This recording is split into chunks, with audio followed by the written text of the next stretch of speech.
ओम नमः शिवाय। प्रिय भक्तों, आप सभी का भक्ति चैनल पर हार्दिक स्वागत है। आप सभी आज सुनेंगे 32 पूर्णमासी की व्रत कथा।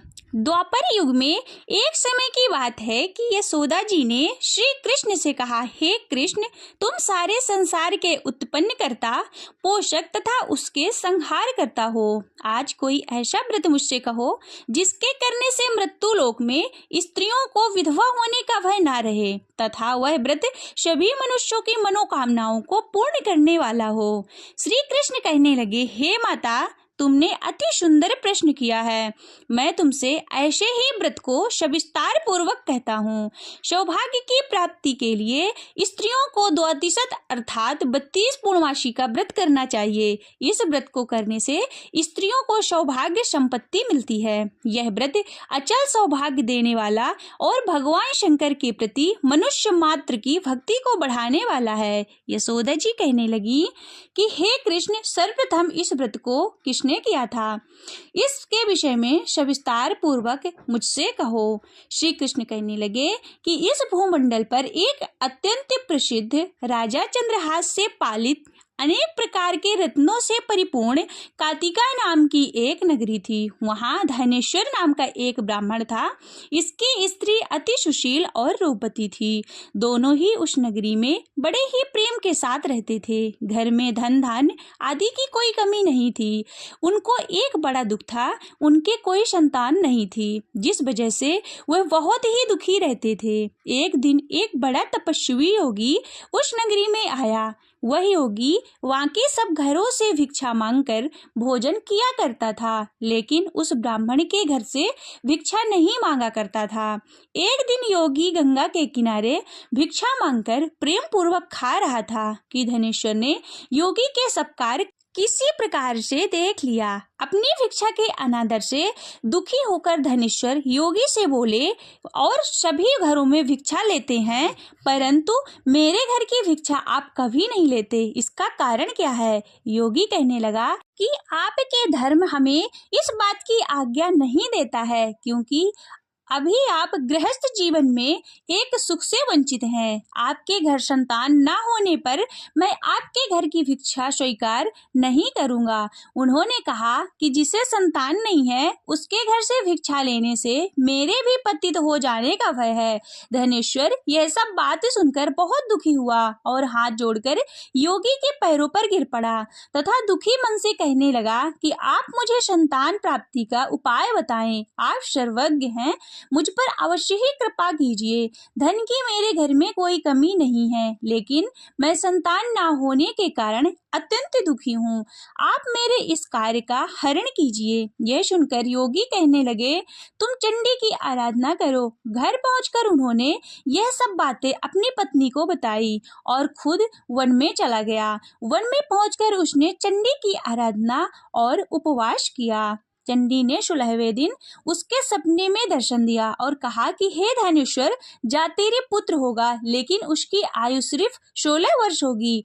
16 वर्ष की आयु में ही मृत्यु हो जाएगी। अगर तुम दोनों स्त्री पुरुष 32 पूर्णिमा का व्रत करोगे तो वह दीर्घायु हो जाएगा। जितने तुम्हारे समर्थ हो उतने आटे के दिए जलाकर शिव जी का पूजन करना, लेकिन पूर्णमासी 32 होनी चाहिए। सुबह होते ही तुम्हें इस स्थान के पास एक आम का वृक्ष दिखाई देगा। उस पर चढ़कर एक फल तोड़कर अपने घर चले जाना। अपनी स्त्री से इसके बारे में बताना। सुबह स्नान होने के बाद वह स्वच्छ होकर श्री शंकर जी का ध्यान करके उस फल को खा लेगी। तब शंकर भगवान की कृपा से उसको गर्व हो जाएगा। वह ब्राह्मण सुबह उठा तो उसे उस स्थान पर आम का एक वृक्ष दिखाई दिया और उससे फल तोड़ने के लिए चढ़ा, लेकिन वह पेड़ पर चढ़ नहीं पा रहा था। यह देखकर उसे बहुत ही चिंता हुई, किंतु उसने भगवान श्री गणेश की उपासना की और कहा कि हे दयानिधे, हे दया सिंधु, अपने भक्तों के विघ्नों का नाश करने वाले, उनके मंगल कार्य को करने वाले, दुष्टों का नाश करने वाले, रिद्धि सिद्धि को देने वाले, आप मुझे इतना बल दें कि मैं अपनी मनोकामना को पूरी कर सकूं। इसके बाद धनेश्वर पेड़ पर फल तोड़ने के लिए चढ़ गया और उसने देखा कि उस वृक्ष में एक आम के फल के अलावा और कोई फल नहीं लगे हुए थे। उसने सोचा कि वरदान से जो फल मिला है वह यही है। उसने तुरंत ही उस फल को तोड़कर अपनी पत्नी को लाकर दे दिया। उसकी पत्नी ने भी अपने पति के कहे के अनुसार इस फल को खा लिया और वह गर्भवती हो गई। देवी की कृपा से उसे बहुत ही सुंदर पुत्र पैदा हुआ। उसका नाम उन्होंने देवीदास रखा। माता पिता के हर्ष के और शोक के साथ वह बालक बढ़ने लगा। भगवान की कृपा से बालक बहुत ही सुंदर और सुशील था। विद्या पढ़ने में बहुत ही निपुण था। दुर्गा जी की कथा के अनुसार उसकी माता ने 32 पूर्णिमा का व्रत रखा। जैसे ही 16वां वर्ष लगा तो दोनों पति पत्नी बहुत ही दुखी हुए और उन्होंने सोचा कि कहीं उनके पुत्र की मृत्यु ना हो जाए। उन्होंने सोचा अगर यह घटना उनके सामने हो गई तो यह सब कैसे सहन कर पाएंगे।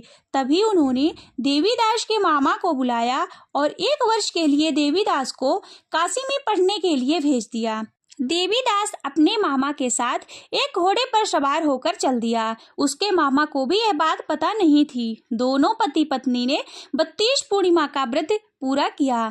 दूसरी तरफ मामा और भांजा दोनों रात गुजारने के लिए रास्ते में एक गांव में रुके। उस दिन उस गांव में एक ब्राह्मण की कन्या का विवाह होने वाला था। जिस धर्मशाला में वर और बारात के बाकी लोग रुके हुए थे उसी धर्मशाला में देवीदास और उसके मामा ठहर गए। उधर कन्या का तेल आधी चढ़ने के बाद जब लग्न का समय आया तो वर की तबीयत खराब हो गई। वर के पिता ने अपने परिवार वालों से विचार विमर्श करके कहा कि देवीदास मेरे पुत्र के जैसा ही सुंदर है, क्यों ना मैं विवाह के सारे लग्न इसके साथ करा दूं और बाद में बाकी के सारे काम मेरे बेटे के साथ पूरे हो जाएंगे। ऐसा कहने के बाद वर के पिता देवीदास को मांगने के लिए उसके मामा के पास आए और उन्हें सारी बात बताई। मामा ने कहा कि जो कन्यादान में कुछ भी मिलेगा वह सब हमें दे दिया जाए तो मेरा भांजा इस बारात का दूल्हा बन जाएगा।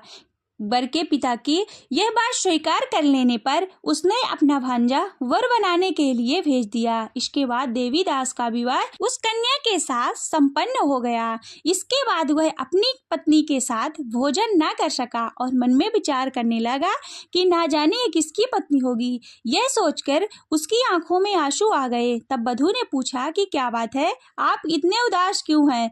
तब उसने सारी बातें पत्नी को बता दी। तब कन्या कहने लगी कि यह ब्रह्मा विवाह के विपरीत कैसे हो सकता है? आप ही मेरे पति हैं और मैं ही आपकी पत्नी रहूंगी, किसी अन्य की कमी नहीं है। तभी देवीदास ने कहा ऐसा मत करिए क्योंकि मेरी आयु बहुत कम है, मेरे बाद आपकी क्या गति होगी। लेकिन उसकी पत्नी बहुत दृढ़ निश्चय वाली थी। उसने कहा जो आपकी गति होगी वही मेरी गति होगी। हे स्वामी, आप उठिए और भोजन कीजिए। दोनों ने रात साथ में भोजन किया और शेष रात्रि सोते रहे। सुबह देवीदास ने अपनी पत्नी को 4 नगों से जड़ी हुई एक अंगूठी दी और एक रुमाल दिया और बोला कि हे प्रिय, इसे लो और संकेत समझकर स्थिर चित्त हो जाओ। मेरा मरण और जीवन जानने के लिए एक पुष्प वाटिका बना लो, उसमें सुगंधी वाली एक नवमल्लिका लगा लो, उसको प्रतिदिन जल से सींचा करो और आनंद के साथ खेलो कूदो और उत्सव मनाओ। जिस समय और जिस दिन मेरे प्राणात हो जाएं तो ये फूल सूख जाएंगे और जब वे फिर हरे हो जाएं तो जान लेना कि मैं जीवित हूँ। यह समझाकर वह वहां से चला गया। इसके बाद जब वर और बाकी बाराती मंडप में आए तो कन्या ने उसे देखा और कहा कि यह मेरा पति नहीं है, मेरा पति वह है जिसके साथ रात्रि को मेरा विवाह हुआ है। इसके साथ मेरा विवाह नहीं हुआ। अगर यही है तो यह बताए कि मैंने इससे क्या दिया और कन्यादान के समय जो भी कुछ आभूषण आदि मिले उन्हें दिखाए। कन्या की ये सारी बातें सुनकर वह कहने लगा कि मैं कुछ नहीं जानता। इसके बाद सारी बारात अपमानित होकर लौट गई। भगवान श्री कृष्ण बोले, हे माता, इस प्रकार देवीदास काशी में चला गया। कुछ समय बाद एक सर्प उसको डसने के लिए वहां पर आया, लेकिन वह उसको डस नहीं पाया क्योंकि उसकी माता ने 32 पूर्णिमा का व्रत पहले से ही कर रखा था। थोड़ी देर बाद काल वहां पर पहुंचा। भगवान की कृपा से तभी वहां माता पार्वती, भगवान गणेश जी आ गए।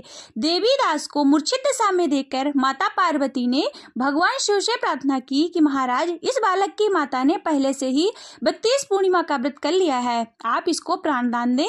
भगवान शिव ने माता पार्वती के कहने पर उसे प्राणदान दे दिए। उधर उसकी पत्नी उसके काल की प्रतीक्षा कर रही थी। उसकी पत्नी ने देखा कि इस पुष्प वाटिका में पुष्प और पत्र कुछ भी नहीं रहे तो बहुत ही आश्चर्य हुआ, और जब वो ऐसे फिर हरे भरे हो गए तो वह समझ गई कि उसका पति अभी जीवित है। इसके बाद वह बहुत ही प्रसन्न होकर अपने पिता से कहने लगी कि मेरे पति जीवित है, आप उनको ढूंढिए। इधर 16वां वर्ष व्यतीत होते ही देवीदास और उसके मामा भी काशी से चल दिए। इधर उसके ससुर उसको ढूंढने जाने ही वाले थे कि उसने देखा कि देवीदास और उसके मामा सहित आ रहे हैं। यह देखकर उन्हें अपने घर ले आए। वहां सारा गांव इकट्ठा हो गया और कन्या ने भी उसे पहचान लिया। देवीदास ने उसके बाद अपनी पत्नी और मामा को लेकर वहां से चल दिया। उसके ससुर ने भी उसे बहुत सा धन दहेज दिया। जब वह अपनी पत्नी के घर चल रहा था तो उसके माता पिता को लोगों ने खबर दी कि तुम्हारा पुत्र देवीदास अपनी पत्नी मामा के साथ आ रहा है। ऐसा समाचार सुनकर पहले तो उन्हें विश्वास नहीं हुआ, लेकिन जब देवीदास आया और उसने अपनी माता पिता के पैर को छुए, देवीदास के माता पिता ने उसका माथा चूमा और दोनों को अपने सीने से लगा लिया। दोनों की आंखों में प्रेम आंसू बह चले। धनुष्यर ने भी अपने पुत्र और पुत्र वधू के आने की खुशी में बहुत से ब्राह्मणों को दान दक्षिणाएं दी। श्री कृष्ण जी कहने लगे, इस तरह धनेश्वर को 32 पूर्णिमा के व्रत के प्रभाव से संतान प्राप्त हुई। जो भी स्त्रियां इस व्रत को करती हैं वह जन्म जन्मांतर तक वैधव्य का दुख नहीं भोगती और सदैव सौभाग्यवती रहती हैं। यह मेरा वचन है। यह व्रत संतान देने वाला और सभी मनोकामनाओं को पूर्ण करने वाला है। बोलिए शंकर भगवान की जय। बोलिए कृष्ण कन्हैया लाल की जय। शिव जी की आरती। ओम जय शिव ओमकारा, भोले हर शिव ओमकारा। ब्रह्मा विष्णु सदा शिव, ब्रह्मा विष्णु सदा शिव, अर्धांगी धारा। ओम जय शिव ओमकारा। एकानन चतुरानन पंचानन राजे, भोले पंचानन राजे। हंसासन गरुड़ासन, हंसासन गरुड़ासन, वृषवाहन साजे। ओम जय शिव ओमकारा।